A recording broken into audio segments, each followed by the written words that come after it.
ಒಂದು ದೇವಸ್ಥಾನದ ಕಳಸಾರೋಹಣ ಕಾರ್ಯಕ್ರಮದ ಸಂದರ್ಭದಲ್ಲಿ ಒಂದು ಅವಘಡ ಸಂಭವಿಸಿದೆ. ಬಹಳ ಬೇಸರದ ಸಂಗತಿ. ಯಾಕೆ ಅಂತಂದ್ರೆ ನೋಡಿ, ಅಲ್ಲಿ ಏನಾಗಿದೆ ಅಂತೇಳಿ ಓರ್ವ ಸಾವನ್ನಪ್ಪಿದ್ದಾನೆ, ಮತ್ತೋರ್ವ ಗಂಭೀರವಾಗಿದ್ದಾನೆ.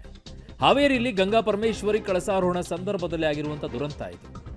ಕ್ರೇನ್ ಬಕೆಟ್ ಕಟ್ಟಾಗಿ ಓರ್ವ ಸ್ಥಳದಲ್ಲೇ ಸಾವನ್ನಪ್ಪಿರೋದು, ಓರ್ವ ಗಂಭೀರಗೊಂಡಿದ್ದಾನೆ. ಹಾವೇರಿ ಜಿಲ್ಲೆ ಹಾನಗಲ್ ತಾಲೂಕಿನ ಶೇಷಗಿರಿ ಗ್ರಾಮದಲ್ಲಿ ಆಗಿರೋದು. ಮೇಲಿನಿಂದ ಬಿದ್ದು ಸ್ಥಳದಲ್ಲೇ ಸಾವನ್ನಪ್ತಾನೆ ಮಂಜು ಪಾಟೀಲ್, 42 ವರ್ಷ. ಮಂಜು ಬಡಿಗೇರ್ ಗಂಭೀರ ಗಾಯಗೊಂಡಿದ್ದಾನೆ. ಹಾನಗಲ್ ಆಸ್ಪತ್ರೆಯಲ್ಲಿ ದಾಖಲಾಗಿದ್ದಾರೆ. ಕ್ರೇನ್ ಮಾಲೀಕನ ವಿರುದ್ಧ ಈಗ ಗ್ರಾಮಸ್ಥರು ಆಕ್ರೋಶವನ್ನ ವ್ಯಕ್ತಪಡಿಸಿದ್ದಾರೆ. ನನ್ನ ಸಹೋದ್ಯೋಗಿ ಈಗ ಪಕಿರಿಯ ಗಣಾಚಾರ್ಯ ನನ್ನ ಸಂಪರ್ಕಕ್ಕೆ ಸಿಗ್ತಾ ಇದ್ದಾರೆ. ಪಕಿರಿಯ, ಅದು ಕ್ರೇನ್ ಚೆಕ್ಕು ಕೂಡ ಮಾಡಿರ್ಲಿಲ್ವಾ ಏನು ಅಂತ, ಯಾಕಿಂತ ಅವಘಡ ಸಂಭವಿಸ್ತು ಅಂತ ಅಲ್ಲಿ? ಅರುಣ್, ಇಡೀ ಗ್ರಾಮವೇ ಇವತ್ತು ಸಂಭ್ರಮ ಮನೆ ಮಾಡಿತ್ತು.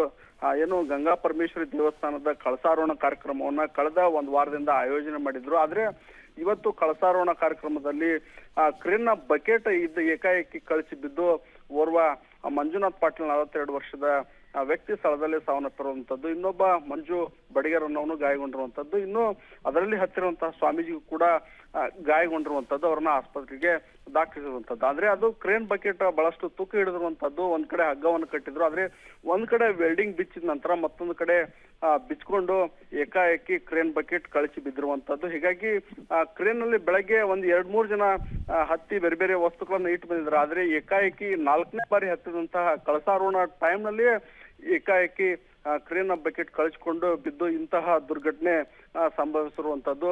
ಏನು ಗ್ರಾಮದ ಜನರು ಕೂಡ ಪಟ್ಟಿ ಹಾಕಿ ಕಳಸಾರೋಹಣ ಕಾರ್ಯಕ್ರಮವನ್ನು ಅದ್ದೂರಿಯಾಗಿ ಏನು ಆಯೋಜನೆ ಮಾಡಿದ್ರು. ಆದ್ರೆ ಇಡೀ ಊರೇ ಈಗ ದುಃಖ ತಪ್ಪವಾಗಿದೆ ಅಂತಾನೆ ಹೇಳ್ಬೋದು. ಏನು ಗ್ರಾಮಸ್ಥರಿಗೆ ಊಟವನ್ನು ಮಾಡಿಸಿದ್ರು. ಎಲ್ಲರೂ ಕೂಡ ಇವತ್ತು ದುಃಖ ಏನು ಒಂದು ರೀತಿ ಕಣ್ಣೀರಿನಲ್ಲಿ ಇದಾಗಿದೆ ಅಂತಾನೆ ಹೇಳ್ಬೋದು. ಹೀಗಾಗಿ ಸ್ಥಳಕ್ಕೆ ಆರ್ಡರ್ ಪೊಲೀಸರು ಕೂಡ ಭೇಟಿ ನೀಡಿ ಪರಿಶೀಲನೆ ನಡೆಸಿರುವಂತದ್ದು. ಕ್ರೇನ್ ಮಾಲೀಕನ ವಿರುದ್ಧ ಆಕ್ರೋಶವನ್ನ ಹೊರಹಾಕಿರುವಂತದ್ದು. ಅಂದ್ರೆ ಅದನ್ನ ಸರಿಯಾಗಿ ದುರಸ್ತಿ ಇದ್ರೆ ಇಂತಹ ಅವಘಡ ಆಗ್ತಿರ್ಲಿಲ್ಲ. ಹೀಗಾಗಿ ಆತನ ವಿರುದ್ಧ ಕೂಡ ಈಗಾಗಲೇ ಪ್ರಕರಣ ದಾಖಲ ಆಗಿರುವಂತದ್ದು. ಅರುಣ್.